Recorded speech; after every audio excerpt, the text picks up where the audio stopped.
Hola, bienvenidos nuevamente a su programa Lenguajes Poéticos para la Formación en su canal Educarte. Hoy voy a tratar un tema que de principio puede parecer contradictorio, ¿no? Poesía mística y humorística, ¿no? Desde la perspectiva de lo racional y lo analítico, lo podemos considerar incluso como opuestos.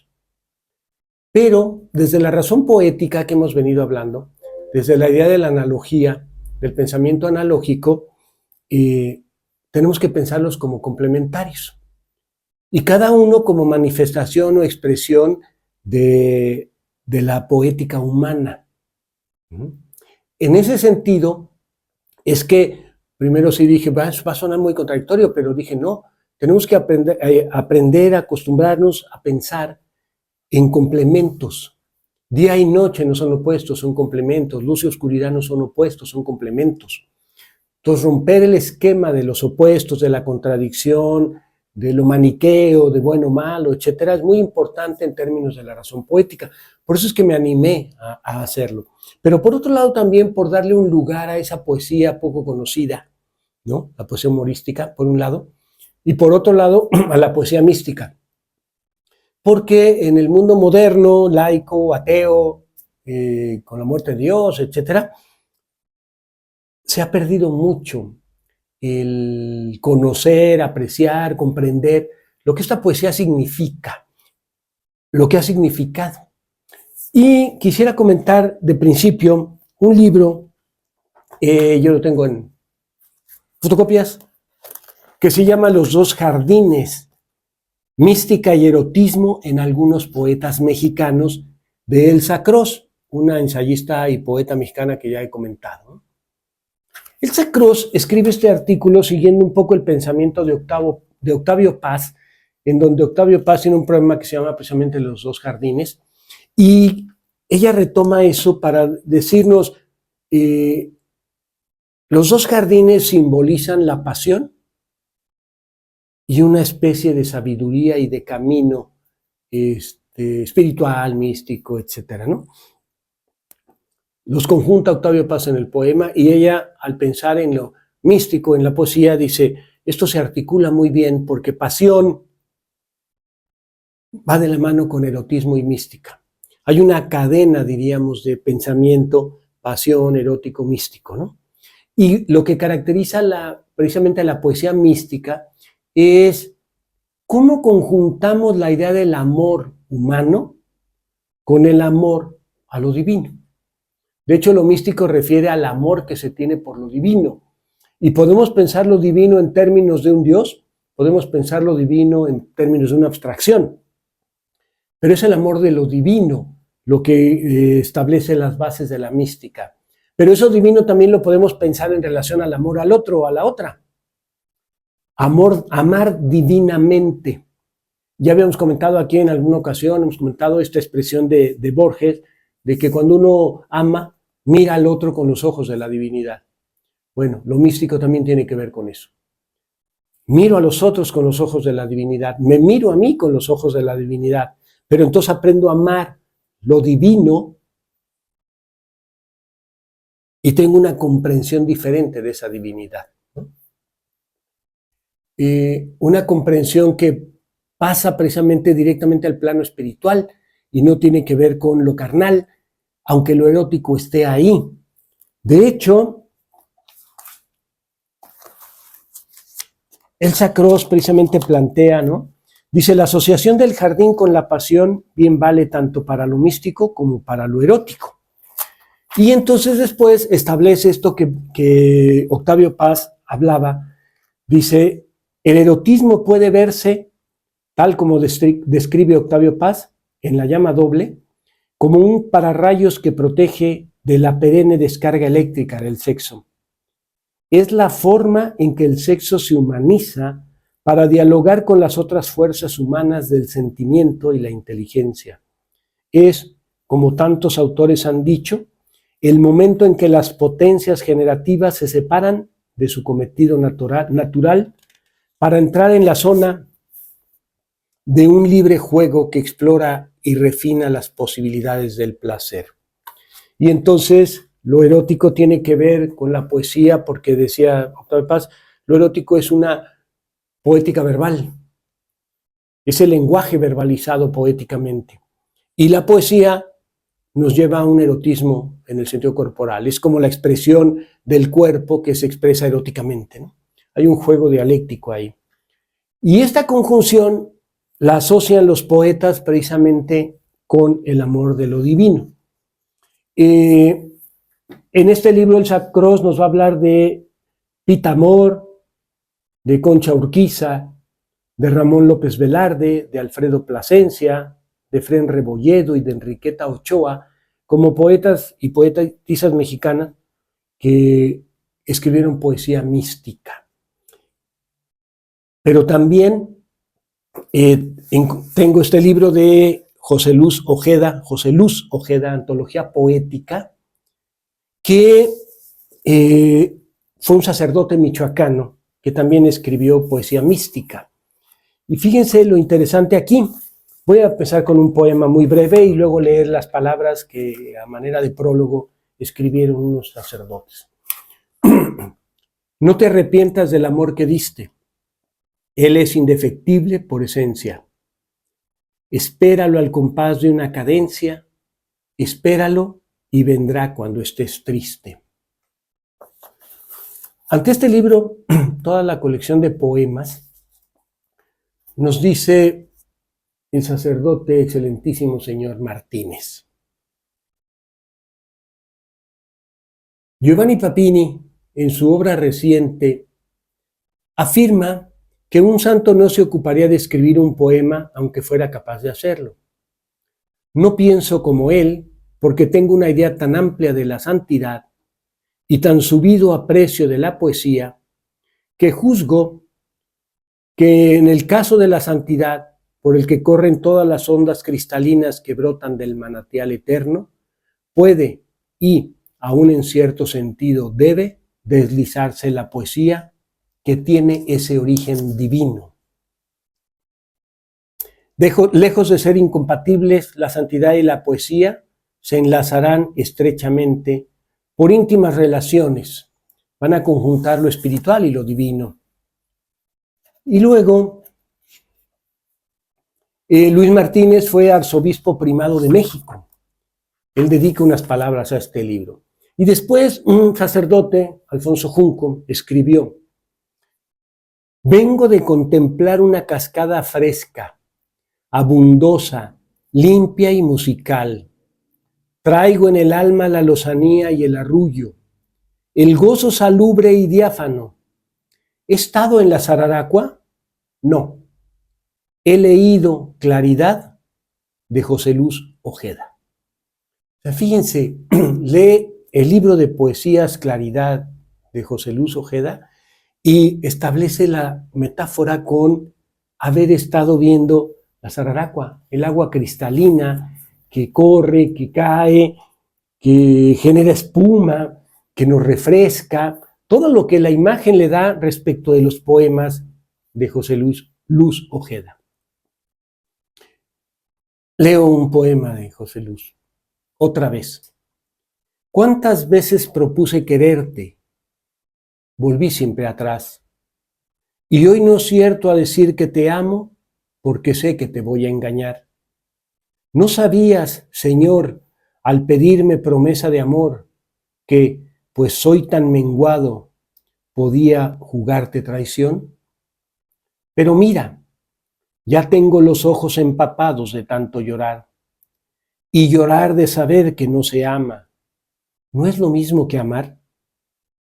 Mas yo sé que sin ti nada puedo. Dame lumbre de amor inmortal y de nuevo propongo quererte, pero ya sin volverte a olvidar. ¿Cómo establece la conexión con Dios? Dice Señor, ¿no? Porque sabiéndose humano, sabe que puede dejar de amar, que puede engañar, que puede traicionar. Sin embargo, le pide a Dios precisamente que lo ilumine de tal manera que lo va a amar sin olvidarlo, sin volverlo a olvidar. ¿Y por qué esto es importante desde el planteamiento de la mística? porque todos los que venimos de esta tradición católica, cristiana, tendemos hacia afuera decir que lo somos, que somos creyentes, pero rara vez leemos la Biblia, rara vez vamos a misa, salvo que sea una fiesta. No conocemos mucho de los textos bíblicos, etcétera, pero nos sentimos formados en una tradición religiosa católica o cristiana.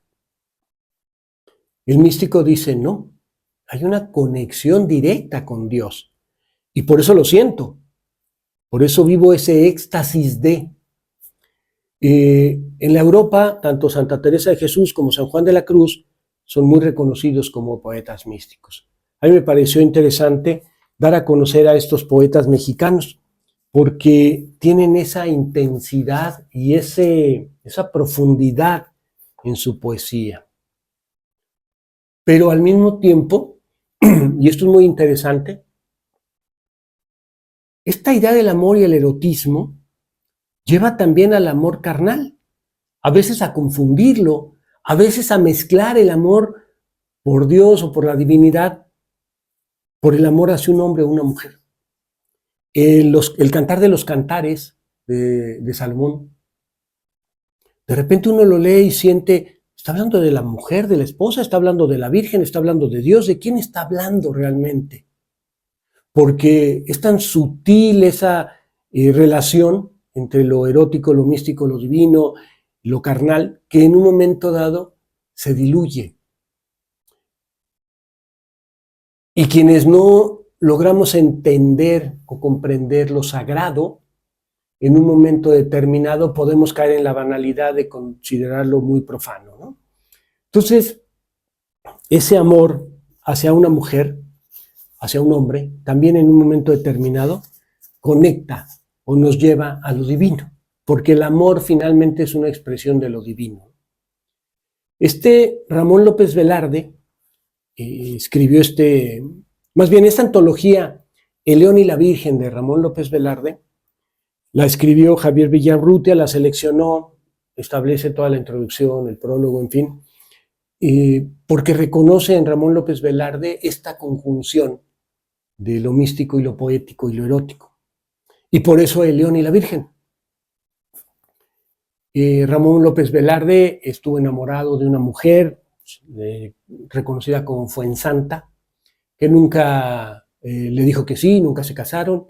Él vivió siempre enamorado de ella, aunque a lo largo de su vida tuvo varios amores. A todos los amores le escribía poesías, un poco como Leo Dan, ¿recuerdan las canciones de Leo Dan? Amor que tenía, amor que escribía una canción, ¿no? Entonces, bueno, Ramón López Velarde lo mismo, pero siempre está Fuensanta, Fuensanta, Fuensanta. Bueno, entre uno de sus amores está Sara, y le escribió este poema. A mi paso y al azar te desprendiste como el fruto más profano que pudiera concederme la benévola actitud de este verano. Blonda Sara, una en razón, mi apego franco a tu persona hoy me incita a burlarme de mi ayer por la inaudita buena fe con que cayó mi sospecha. Esa creencia en vocación, la de una levita.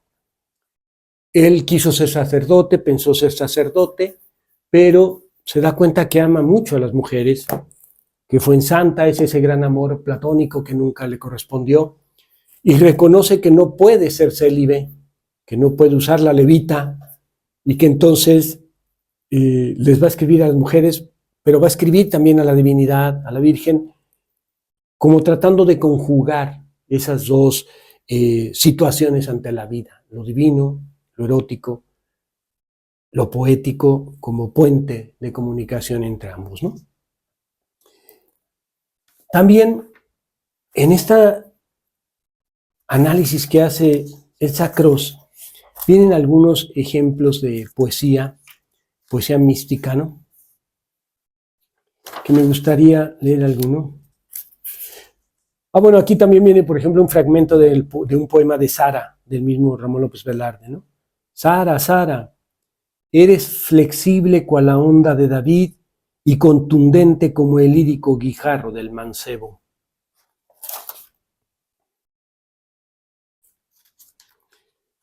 Déjenme, voy a leer algo de Concha Urquiza porque me parece muy, muy interesante.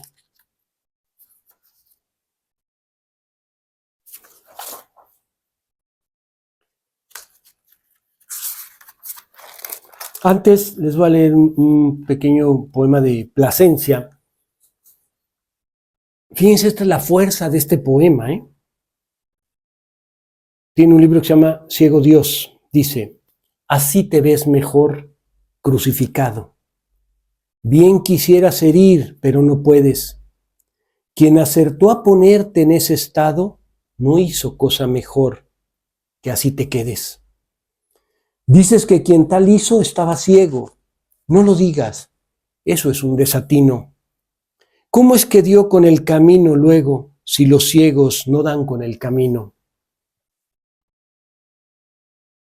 Conven mejor en que ni ciego era, ni fue la causa de tu afrenta suya. Qué maldad, ni qué error, ni qué ceguera. Tu amor lo quiso y la ceguera es tuya. ¿Cuánto tiempo hace ya, ciego adorado, que me llamas y corro y nunca llego? Si es tan solo el amor quien te ha cegado, ciégueme a mí también, quiero estar ciego. Decía, fíjense la fuerza, está hablando de Cristo crucificado y de que se quede ahí. Y de que para Cristo hay alguien que es ciego y que por eso lo hizo, por eso cometió ese atroz crimen, esa crucifixión. Pero él de repente como que revira y dice, bueno, pero ¿quién es el ciego realmente? Y si para amar se requiere estar ciego, vuélveme ciego. Porque entonces quiere decir que te amo tan ampliamente, tan profundamente, tan fuertemente, que no me importa no ver. Pero detrás está, ¿y qué es lo que no veo? ¿No veo a Cristo crucificado? Y quiero negarlo, quiero sacudirme eso, porque murió por mis pecados, dirían. ¿O qué? O lo voy a ver, pero entonces voy a ver algo más allá. Voy a ver el amor que Él sintió por nosotros y aceptó la crucifixión. ¿Sí me explico?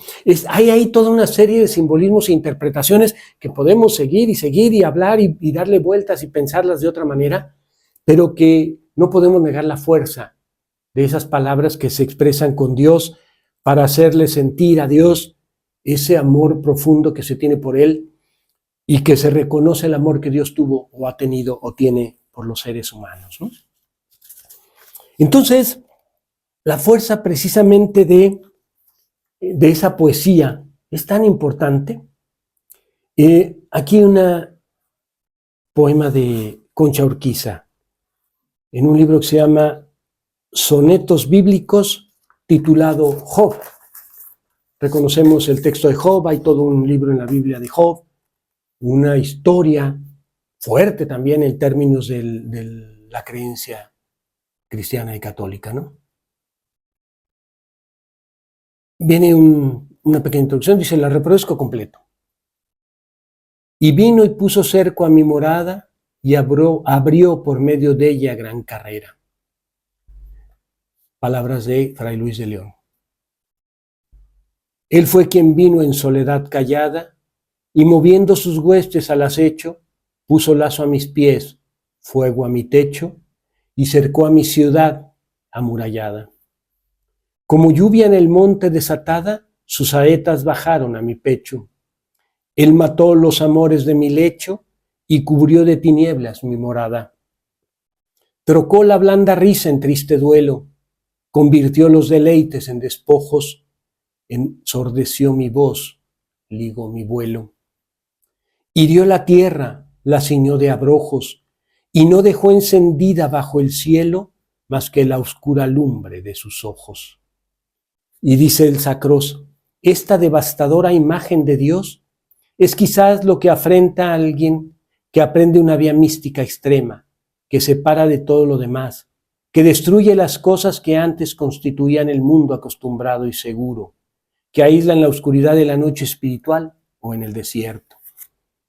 Fíjense cómo la poesía mística habla del amor, pero entonces nos pone como ejemplos situaciones muy críticas, muy fuertes, que nos hacen cuestionar precisamente del amor divino, como lo que es la situación de Job, ¿no?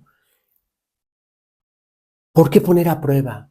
¿Por qué hacernos sentir que hay una fuerza superior, ¿no?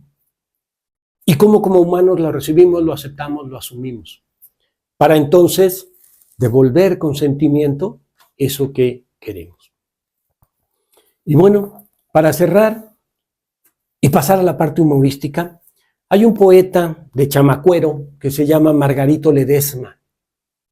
Es un poeta increíble, yo les aconsejo, busquen sus poemas, están en internet, ponen en su buscador Margarito Ledesma y van a encontrar una maravilla de poemas. Y luego uno no sabe cuál de todos leerles, pero voy a... Paso el tiempo porque ya estamos sobre el tiempo.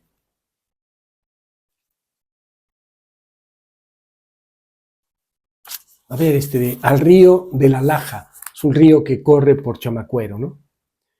Que corre dulcemente a las orillas de esta bendita tierra que me vio nacer.